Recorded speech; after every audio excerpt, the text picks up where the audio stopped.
میر کی 195 نمبر غزل ہے اور 15 فروری ہے آج، سن 22 کی، ویلنٹائنس ڈے سے اگلا دن ہے آج۔ تو یہ ایک شعر ہے اور اس میں بڑے ہی مزے کی 2-4 چیزیں نکلی ہیں جن کے بارے میں ہم گفتگو کریں گے، اور پھر یہ فاروقی صاحب کا چھوٹا سا 8-10 لائنوں کا ایک کامنٹری ہے وہ کریں گے، اور کچھ انہوں نے جو ایک شیکسپیئر کا معاملہ لگا دیا ہے اس پہ ذرا سی بات کر لیں گے، اور کوشش کریں گے بہت زیادہ لمبی ڈائگریشنز نہ ہوں، بندروں کو باندھ کے رکھا جائے گا۔ تو شعر یوں ہے کہ جور دلبر سے کیا ہوں آزردہ، میر اس 4 دن کے جینے پر۔ تو بڑی سمپل سی ایک جو بات سامنے کی ہے وہ نظر آ رہی ہے، وہ کہہ رہے ہیں کہ جور جو ہیں، یہ پہلے میں یہ کہہ رہا ہوں جو میں سمجھ رہا ہوں اس کے فاروقی صاحب کی ریڈنگ سے پہلے، کہ اتنے آزردہ ہیں، اتنے دکھ ہیں کہ ان کا ذکر جو ہے وہ یہ جو زندگی ہے ہماری چھوٹی سی 4 دن کی جو چکا چوند ہے اور تیزی سے گزر رہی ہے، اس میں تو ہو ہی نہیں سکتا، تو اس کے لیے تو دفتر کے دفتر چاہیے۔ پرانا ٹروپ ہے جس کا ایک آئیڈیا ہے کہ ساری کائنات کی جو سمندر ہیں وہ روشنائی بن جائیں اور وہ قلم بن جائیں، پھر بھی نہیں لکھ سکتا جور ستم وغیرہ وغیرہ۔ تو جور دلبر سے کیا ہوں آزردہ، تو نہ ہی ہوں آزردہ تو ٹھیک ہے، کچھ کہا نہیں جا سکتا، میر اس 4 دن کے جینے پر۔ مجھے سب سے پہلے میں نے سوچا اس چیز کا پتہ کیا جائے کہ 4 دن کا کیا چکر ہے۔ ٹھیک ہے، وہ مان لیے 4 دن کی چاندنی اور پھر اندھیری رات، تو یہ ٹروپ ہے، اس میں آلٹریشن ہے 4 اور چاندنی کی، اس لیے وہ چپک گئی کہ تھوڑے دن کی عیش ہے پھر خرابی ہو جائے گا، یہ زندگی چھوٹی ہے اس میں گزر جائے گا۔ پھر یہ وہ جو فیض صاحب کا ایک فرصت گناہ ملی، وہ بھی 4 دن، اور دیکھے ہیں ہم نے حوصلے پروردگار کے۔ عمدہ شعر ہے، اتنا عام ہو گیا ہے کہ بہت بہت سے اشعار ہوتے ہیں اتنے عام ہو جاتے ہیں، اتنے ہر آدمی کی زبان پہ، کہ ہم بھول جاتے ہیں کہ وہ کتنے عمدہ اشعار ہیں۔ لیکن ایک جو مزے کی جو بات ہوئی وہ یہ ہوئی کہ ہم نے جو زیادہ مشہور شعر ہے 4 دن کا، کہ عمر دراز مانگ کے لائے تھے 4 دن، دو آرزو میں کٹ گئے دو انتظار میں، وہ ہم سمجھتے تھے کہ بہادر شاہ ظفر کا شعر ہے۔ تو ہم نے کہا دیکھیں اس میں اور کیا اشعار ہے، تو معلوم ہوا کہ یہ تو ان کا شعر ہے ہی نہیں، یہ تو ہے صاحب سیماب اکبر آبادی کا شعر، اور سیماب اکبر آبادی کے ہم بہت پرانے مداح ہیں، اور صرف اس لیے نہیں کہ وہ اکبر آباد کے تھے، ہمارے اجداد کے گاؤں کے، بلکہ ان کے اشعار ہم نے جب پڑھے تھے بڑے سکہ بند کنونیکل اشعار ہیں ان کے، تو پتہ لگا کہ ان کا شعر ہے، اور وہ اس طرح سے نہیں کہ عمر دراز مانگ کے لائے تھے 4 دن، بلکہ شعر یوں ہے کہ عمر دراز مانگ کے لائی تھی 4 دن، دو آرزو میں کٹ گئے دو انتظار میں۔ اس غزل کا سیماب کی غزل کا وہ جو ظفر کی ہے، بہادر شاہ ظفر کا، تو اس کا تو ہے نا 2 گز زمین بھی نہ ملی کوئے یار میں، وہ ہے غزل۔ تو کسی نے، ہمیں معلوم ہوا غلطی سے یا جان بوجھ کے شرارتاً یا جان کے، بہادر شاہ ظفر کی غزل میں اس شعر کو ڈال دیا، اور کئی درس میں بھی ہے، یعنی کیا کہتے ہیں کہ سلیبس نہیں، ٹیکسٹ بک میں بھی شعر اسی طرح سے غلط ہے، اور کسی نے ٹھیک نہیں کیا ہے۔ اس غزل کا سیماب کی دوسرا شعر ہے کہ تم نے تو ہاتھ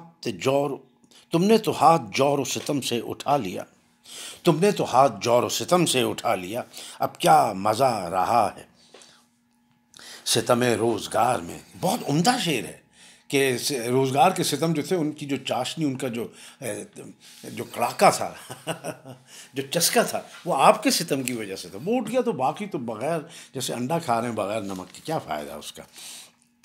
تو سیماب، سب سے پہلے سیماب کو سہگل نے جو غزلیں ان کی گائیں تھیں ان سے متعارف ہوئے تھے، وہ جو ہے کہ دل آفت زدہ کا مدعا کیا، شکستہ ساز کیا اس کی صدا کیا۔ واہ واہ واہ واہ واہ واہ۔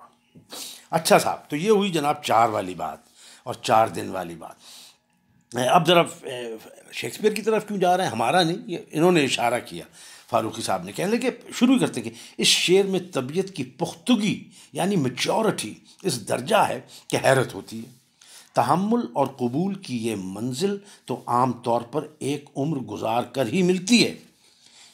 اب یہ میں کہہ رہا ہوں، اور یہ پرانی بات ہے، شاید پہلے بھی ذکر کر چکا ہوں، کہ آل احمد سرور نے یہ بڑی کلیدی ایک بات کی تھی، ایک نقطہ نکالا تھا کہ میر کو سمجھنے کے لیے آدمی کو بوڑھا ہونا پڑتا ہے۔ اب میں کریڈٹ نہیں لینا چاہ رہا کہ اس عمر میں مجھے سمجھ آ رہا ہے میر، لیکن یہ اس بات میں کچھ ہے کہ پختگی جو ایک چیز ہے، حیرت ہوتی ہے، یہ منزل تو عام طور پر ایک عمر گزار کر ہی ملتی ہے۔ اب فاروقی صاحب کہتے ہیں کہ شیکسپیئر یاد آتا ہے. انہوں نے ایک شعر لکھا ہے یہاں، لیکن پاکستان ہندوستان میں کیونکہ اسکالرشپ جو ہے وہ اتنا شوری ہے کہ یقیناً ان کو تو پتہ ہوگا، لیکن یہ پرنٹر کی، ایڈیٹر کی، فاروقی صاحب کی، ان لوگوں کی ذمہ داری تھی کہ بتاتی یہ شعر ہے کس کا، یہ ٹرانسلیشن ہے کسی چیز کا، یہ کیا ہے، کیونکہ عمدہ شعر ہے. شعر ہے کہ انسان کو بھوگنا ہی پڑتا ہے. یہ لفظ بہت ہی خوبصورت لفظ ہے، پتہ نہیں کیوں متروک ہوا ہے، اتنا گھمبیر اور سویٹ لفظ ہے یہ، بھوگنا. انسان کو بھوگنا ہی پڑتا ہے، یہاں سے جانا ہو یا یہاں آنا. کیا عمدہ مصرع ہے دوسرا چلتا ہوا، حالانکہ یہ غلط لکھا ہوا ہے کتاب میں، لکھا ہوا کہ یہاں سے جانا ہو یا یہاں آنا. وہ مصرع جناب سب وزن الار ہو گیا، ٹانگا بالکل تیپے سی. تو انسان کو بھوگنا، یہاں سے جانا ہو یا یہاں آنا. تو بھوگنا کا مطلب جو ہے وہ کانٹروڈکٹری بھی نکلا، سمجھ میں تو یہ برداشت کرنا پڑتا ہے، جیسے تیسے گزارنی پڑتی ہے. لیکن لغت میں ہم نے دیکھا تو یہ بھی کہ عیش کرنا، تو عیش کرنے کا تو یقیناً یہاں مطلب نہیں ہے، یہ کسی طرح سے ہے تو ہمیں سمجھ میں نہیں آیا کہ انسان کو بھوگنا ہی پڑتا ہے، یہاں سے جانا ہو یا یہاں آنا. تو فاروقی صاحب کہتے ہیں کہ شیکسپیئر یاد آتا ہے، اور انہوں نے پھر آگے کوٹ کیا کہ پختگی ہی سب کچھ ہے. تو کنگ لیئر میں ہے.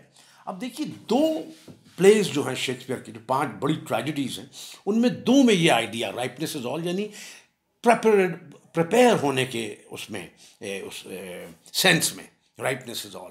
اس کی الٹیمیٹ مثال ہے بیلریناس کو جو تیار کرتے ہیں. جارج بیلنشین کہتے تھے کہ چھوٹی بچی کو 8-9 سال کی کو تیار کیا جائے، وہ تیار کرتے ہیں سوان لیک کرنے کے لیے ایک خاص سیزن میں، کہ جب یہ 14 سال کی ہوگی تو اس کے لمز اور اس کی باڈی کی شیپ اور تیاری ایسی ہوگی کہ بس وہ ایک پرفارمنس سوان لیک کی کرے گی اور وہ تیار ہو جائے گی. جیسے فروٹ وغیرہ کے جو استاد ہوتے ہیں وہ کہتے ہیں بھائی اب اس کو توڑ دے، پک گیا ہے یا کس سٹیج پہ ہے، تاکہ کھانے والے کو ایک سٹیج پہ مل جائے. اس لیے وہ کہتے ہیں کہ پختگی، یا کرکٹرز وغیرہ کا بھی ہوتا ہے کہ اب وہ تیار ہے ٹیسٹ کھیلنے کے لیے. تو یہ اس کی بڑی فلوسافیکل امپلیکیشنز ہیں صاحب، کہ پریپیئرڈنس از آل. تو کنگ لیئر کا جو 5واں، دونوں میں ہیملٹ کے بھی 5واں یعنی آخری اس میں ایکٹ میں، اور سین 2 جو کہ آخری سین ہے، دونوں میں اس طرح سے ہے.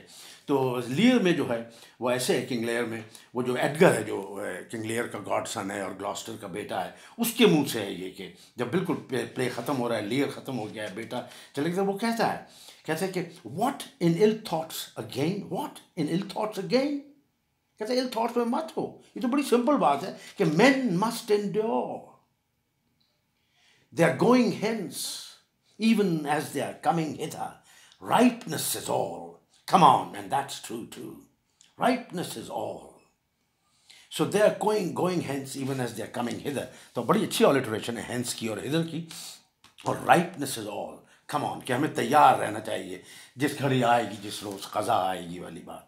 تو ریڈینس فار انیویٹیبل ڈیتھ کا ہے قصہ. اسی طرح سے ہیملٹ میں جو ہے وہ 5واں، دونوں پلیز میں آخر میں ہے بالکل، جب دنوما جس کو کہتے ہیں فرینچ میں یا تھیٹر کی زبان میں، کہ جب اینڈنگ کے بھی بعد آپ چلے جاتے ہیں، لیسنز ڈرا کر رہے ہوتے ہیں پلے سے، تو اس میں بھی ہیملٹ کہتے ہیں کہ not a whit we defy augury, there is special providence in the fall of a sparrow. یعنی سب کچھ لکھا ہوا ہے. If it be now, 'tis not to come. If it be not to come, it will be now. If it be not now, yet it will come. Then readiness is all. Since no man has aught of what he leaves, what is to leave betimes, let be. تھوڑی بہت اس میں اس کی وہ ہے resonance ہے، eco ہے اس بات کی کہ انسان کو بھوگ جو ہے، تیاری اس کے لیے سب کچھ ہے، پختگی. ایک بات اور میں اس میں ایڈ کرنا چاہ رہا ہوں کہ جو ٹرانسلیشنس کی جو پرابلم ہوتے ہیں کہ رائپنس از آل، ریڈینس از آل، اس کا ٹرانسلیشن پختگی ہے. تو سمجھ میں تو آ گئی بات، ٹھیک ہے، لیکن پختہ کا جو مطلب ہمارے ذہن میں ایک دم آتا ہے وہ مضبوط چیز کا آتا ہے. پختگی یہ میچورٹی بھی ہے، لیکن پختگی کہ یہ پختہ دیوار ہے، یہ پختہ موٹر ہے، یا کچھ اس طرح کا. رائپنس سے نہیں آتا، یعنی پکے ہوئے آم کو ہم نہیں کہتے پختہ آم ہے یہ. اچھا جی، اب آئیے جناب ذرا فاروقی صاحب کی طرف، کہ کہنے لگے زندگی 4 دن کی ہے تو جوہر دلبر بھی 4 ہی دن کا ہوگا. اب اس پر شکوہ کیا اور آزردگی کیسی؟ تھوڑی دیر کی بات ہے، گزار لیں گے، یا پھر اس تھوڑی سی زندگی کی آزردگی سے مزید بوجھل کیوں کریں؟ جو کچھ محبوب کی رضا ہے اسے ہم اپنی رضا بنا لیں، یا پھر یوں ہے کہ زندگی اس قدر مختصر ہے، اس کے اختصار کا غمی کیا کم ہے جو جفائے معشوق کا غم بھی اس میں شامل کر لیا جائے۔ یہ اینگل ہمیں نہیں نظر آیا تھا جو فاروقی صاحب نے کہا یہاں۔ یہ بے حسی نہیں ہے بلکہ مکمل اقبال یعنی ایکسیپٹنس ہے۔ میں اقبال کا ایکسیپٹنس کے معنی میں تو میں نہیں سمجھتا تھا، مان لینے کے بارے میں کرتا تھا۔ ایکسیپٹنس، ہاں مان لینا از ایکسیپٹنس، اتنا مکمل کہ اس میں فیصلے کا بھی شائبہ نہیں، جو اس میں فیصلے کا بھی شائبہ نہیں کہ جور دلبر کو مستحسن سمجھ کر قبول کر رہے ہیں، بلکہ یوں ہے کہ فیصلہ غیر ضروری ہے، بس یہ علم کافی ہے کہ جور دلبر سے آزردہ ہونے کی ضرورت نہیں۔ ایک مفہوم یہ بھی ہے کہ اگر عمر لمبی ہوتی تو مشق آزردگی کرتے۔ یہ ہم نے تھوڑا سا اس کا ہمیں خیال آیا تھا کہ شاید ہماری آزردگی معشوق کے دل پر اثر کرتی۔ اب تو مہلت اتنی کم ہے کہ یہ آزردگی لا حاصل ہی رہے گی، اس لیے اس سے کیا اختیار کریں۔ مصرع ثانی میں میر کا جو لفظ استعمال کیا ہے وہ خطابیہ بھی ہو سکتا ہے، اے میر، یعنی میر اس 4 دن کے جینے پر، اے میر اس 4 دن کے جینے پر، ایک طرح کا ریٹوریکل یعنی خطابیہ، ریٹوریکل کوشچن کی طرح۔ اور صیغہ واحد غائب میں بھی ہو سکتا ہے، اس 4 دن کے جینے پر میر جو دلبر سے کیا آزردہ ہوں۔ تو فاروقی صاحب کا خیال ہے لاجواب شعر ہے، اور ہم تو جناب میر کے ویسے ہی معتقد ہیں، اور امید ہے کہ آپ کو بھی پسند آیا ہو۔ اور وہ جو عاشق حسین صدیقی کا شعر ہے، مجھے نہیں معلوم تھا کہ سیماب اکبر آبادی کا نام عاشق حسین صدیقی ہے۔ عاشق حسین صدیقی ایسا لگتا ہے پرائمری اسکول کے ماسٹر صاحب ہیں، بہت سخت گیر قسم کے۔ بہرحال سیماب جو ہیں شاعر، اس میں کوئی شک نہیں۔ بہت جلد ملاقات ہوگی پھر۔